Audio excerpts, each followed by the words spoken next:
यांच्या जयंतीनिमित्त सर्वप्रथम सर्वांना शुभमय शुभेच्छा। मी स्नेहल नीलवर्ण इयत्ता 7वीची विद्यार्थिनी।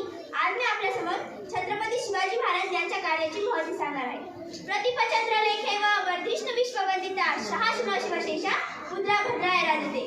मुद्रा शिवाजी राजांना, अहो मुद्रा शिवाजी राजांना, त्या रयतेच्या राजाला ज्याच्या भक्तीला जोड नाही, शौर्याला तोड नाही, जो अथांग आहे सागर समान, ज्याचे छत्र म्हणजे आभाळ समान, जो त्या सूर्याची शान, मराठीपणाचा धगधगता स्वाभिमान आणि काळीज म्हणजे सह्याद्री, ज्याला शंभूचा अभिमान, महाराष्ट्रातील देवघरात ज्याचं पहिलं स्थान असे शिवछत्रपती।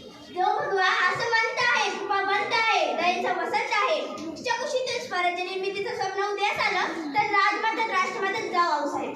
परमुलखामध्ये राहून देखील स्वराज्य निर्मितीचं स्वप्न पाहणारे स्वराज्य संकल्पक शहाजीराजे।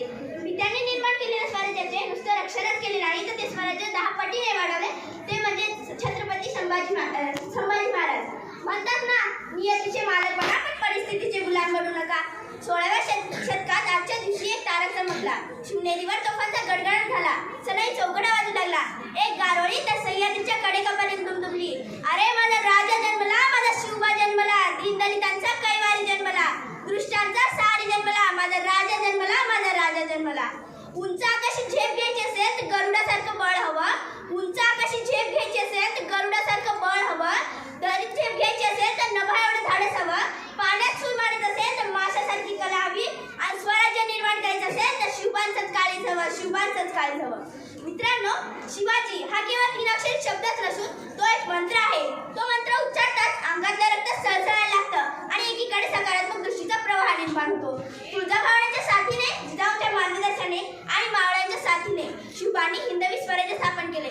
स्वराज्य स्थापन करत असताना शिवबांकडे प्रचंड सैनिक साठाही नव्हता, शस्त्र पुरवठाही नव्हता, यासाठी सुरुवात ही शून्यातून झाली। महाराजांनी सैनिकी गोळा केले नाही तर स्वराज्यावर प्रेम करणारी माणसं गोळा आणि त्यांच्या हातात शस्त्र दिले, यातूनच स्वराज्य निर्माण केले। विजयासारखी तलवार चालून गेला आणि त्या छातीने हिंदुस्थान हलून गेला।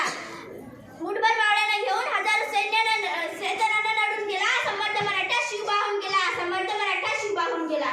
परस्त्री माते, अहो महाराजांचा वारसा सांगणारे आपण, स्वतःला सुशिक्षित म्हणून घेणारे आपण, आज स्वतःच्या जन्मकुंडल्या घेऊन फिरतोय। आणि शिवजयंती की करतो भांडणे, घालतो वाद त्यांच्या जन्मतारखांवरून, म्हणजे काय आदर्श घेतो आपण राजांचा? परस्त्री माते समान मानणारा माझा राजा स्त्रियांवर अत्याचार करण्याच्या, हातपाय कलम करण्याचा आदेश माझ्या राजाच्या राज्यात होता। माझ्या राजाच्या राज्यात स्त्रियांना 50% आरक्षण नव्हते पण 100% संरक्षण होते। शिवाजी महाराज सांगायला फार सोपे आहेत, ऐकायला फार सोपे आहेत, महाराजांचा जयघोष करणे देखील फार सोपे आहे, परंतु महाराजांना अंगीकारणे फार अवघड आहे। त्यासाठी मनगटात ताकद आणि रक्ता देशभक्ती हवी।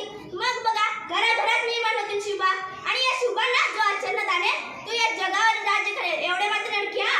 परंतु शिवछत्रपती म्हणजे काय हो नेमके? शिवछत्रपती म्हणजे मावळ्यातील मेळ, शिवछत्रपती म्हणजे मनगटातील बळ, शिवछत्रपती म्हणजे तलवारीची धार, शिवछत्रपती म्हणजे छातीवरचा वार, शिवछत्रपती म्हणजे मनामनातील धैर्य, शिवछत्रपती म्हणजे त्या सह्याद्रीचे शौर्य। रुद्राचा अवतार तो वाघाचा ठसा होता,